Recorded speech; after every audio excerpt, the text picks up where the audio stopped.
Hello അസ്സാം വലൈക്കും വറഹ്മത്തുള്ളാ. നമ്മളിപ്പോൾ ഉള്ള മദാൻ സാലഹിലാണ്. സാലിഹ് നബിൻ്റെ ഹിജ്ർ എന്നറിയപ്പെടുന്ന സാലിഹ് നബിൻ്റെ ഗോത്രം ജീവിച്ചിരുന്ന ഒരു പ്രദേശത്താണ് മദാൻ സാലിഹ് എന്നിവിടെ അറിയപ്പെടുന്നത്. ഇവിടെ കണ്ടോ ഈ തരത്തിലുള്ള പാറകൾ അവിടെ ഉള്ളത്, ഇത്തരത്തിലുള്ള പാറകൾ ഇത് തുറന്നിട്ടാണ് ഇവരെ കൊട്ടാരങ്ങൾ ഉണ്ടായത്. കൊട്ടാരങ്ങളുള്ള പ്രദേശം അവിടെയാണ്.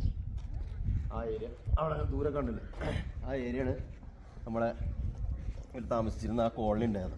ആ കോളനിയിൽ ഇറങ്ങിയ ചരിത്രമൊക്കെ ഇപ്പോൾ എല്ലാവർക്കും അറിയണമല്ലോ. അപ്പോൾ ഇതിനാണ് അതിലേക്ക് പോവുക.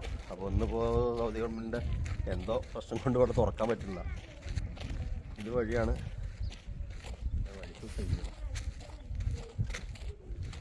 അവിടെ സഫാരി മറ്റേ കാറിലാണ്. പണ്ടൊക്കെ ഇവിടെ ഓപ്പൺ ആയിരുന്നു, ഇപ്പം അങ്ങനെ ഓപ്പൺ അല്ല.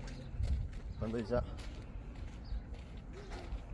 അങ്ങനെ പോയി ആ കാണുന്ന പ്രദേശമാണ്, ആ ദൂരത്ത് ആ കാണുന്ന പ്രദേശമാണ് സാലിഹ് നബിൻ്റെ ഗോത്രം താമസിച്ചിരുന്ന പ്രദേശം. അവിടെയാണ് അള്ളാഹുവിൻ്റെ അദാബ് ഇറങ്ങിയിട്ടുള്ളത്.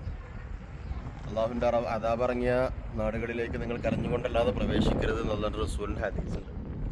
അതൊക്കെ നമ്മൾ കേട്ടതാണ്. പക്ഷെ നമുക്കൊന്നും ഇപ്പോൾ ഈ സാഹചര്യത്തിൽ നമ്മളൊരു ടൂർ വരുന്ന പോലെയാണ് വരുന്നത്. ആ ടൂറിൻ്റെ ഒരു വൈബിലാണ് നമ്മളിവിടെ എത്തുന്നത്. പക്ഷേ ടൂർ എന്നുള്ളതല്ല ഉദ്ദേശിക്കേണ്ടത്.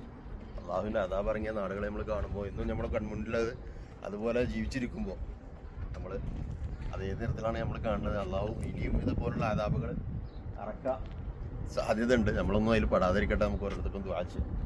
ഇൻഷാ അല്ലാഹ്. ഓക്കെ, അസ്സലാമു അലൈക്കും.